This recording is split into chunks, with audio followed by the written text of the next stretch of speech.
palaka. Ito siya. Ayan. Native na palaka to. Tawagin namin to batog o kaya ano, gakong. Gakong yan. Yung kinain din. Wala siyang ano, wala siyang simot-simot. Yummy talaga. Parami na naman ang kanin nito. Yung ulo niya. Yung ulo niya. Ulo ng palaka.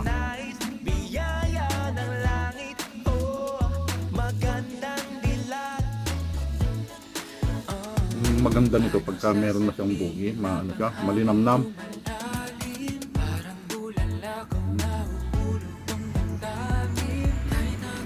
Kasing laki lang siya ng ano, cockroach. Kasing laki ng ipis.